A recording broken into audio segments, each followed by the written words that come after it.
Josephine Lagu Yango officially launched the National Public Service Headcount and Biometric Registration exercise yesterday, describing the reform as both a national priority and our personal mission to rebuild an efficient, fair and transparent public service.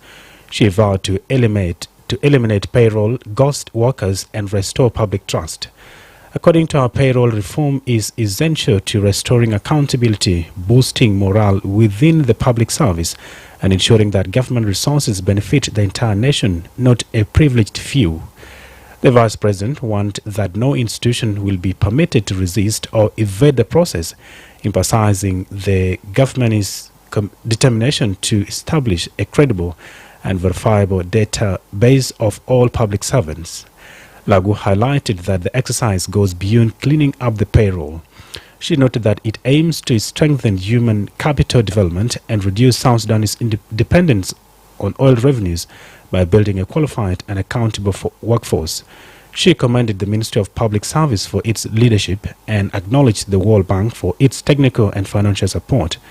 The Vice President called for full cooperation from all government institutions and reaffirming that the government will succeed because it is committed to reforms that benefit every citizen. The Chief Administrator of the Ruweng Administrative Area has called on the Greater Pioneer Operating Company, GPOC, to implement stronger measures to mitigate environmental pollution in oil-producing regions. Stefano Wiao made the appeal during a meeting on Tuesday with members of the Transitional National Legislative Assembly's Specialized Committee on Petroleum, who were in the area to assess challenges facing oil-producing communities. Committee member Khalid Abdullah Adam said the MP's visit aimed to inspect and evaluate the operations of oil companies working in Ruweng, particularly their environmental compliance and community impact. Addressing the legislators, the Chief Administrator stressed the urgent need for oil operators to prioritize environmental protection. He urged GPOC to adopt clear mitigation strategies to address pollution affecting local communities and surrounding ecosystems. We have further called on the company to invest in essential infrastructure projects that would directly benefit the population, noting that such development is critical to improving the lives of residents living near oil fields. Finally, before regional international stories, South Sudan has joined global telecommunication regulators and policymakers at the World Telecommunication Development Conference 2025 in Baku, Azerbaijan.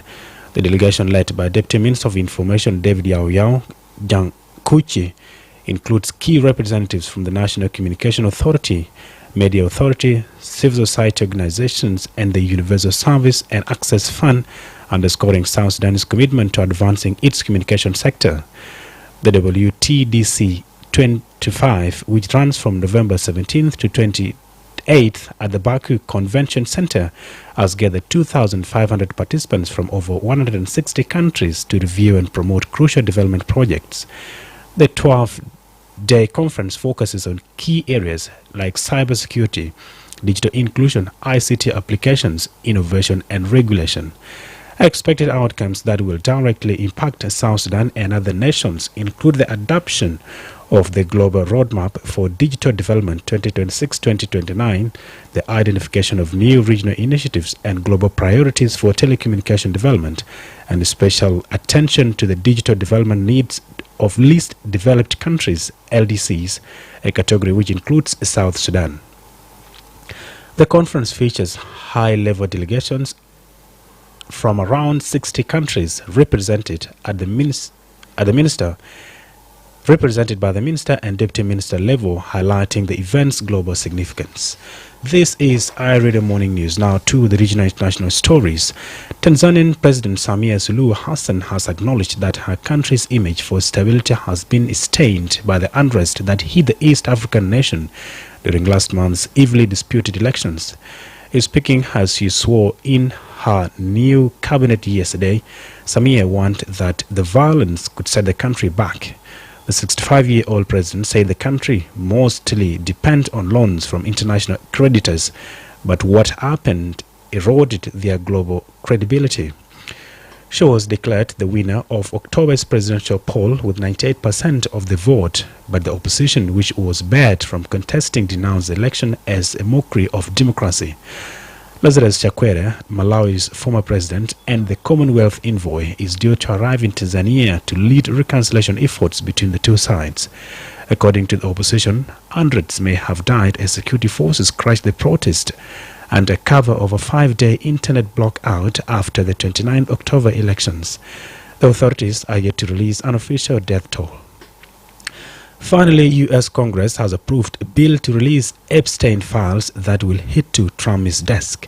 The House of Representatives overwhelmingly approved the measure in a 4-7 to 1 vote, and the Senate unanimously fast-tracked it without a formal vote.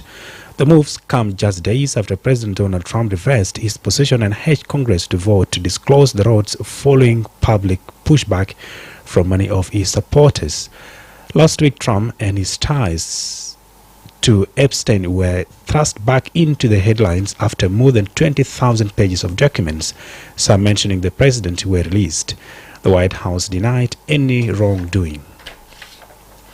This is iRadio Morning News, and to end this bulletin, here is a quick recap of our headlines once again.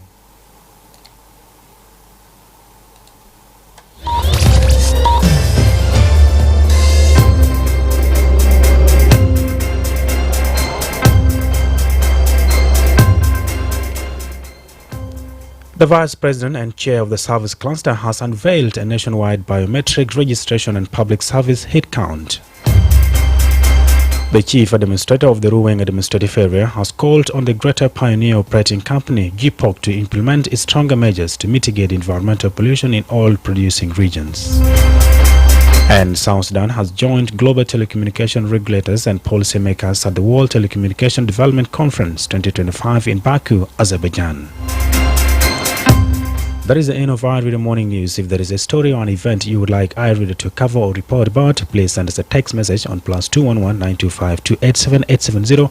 It's also our WhatsApp number. Follow us on X at iRadio Juba, like our Facebook page iRadio, subscribe to our YouTube channel at iRadio South Sudan. You can also visit our website and listen to us online at www.iRadio.org. Stay tuned for news in Arabic at the top of the hour. I am Wol Mapal. Thanks for listening.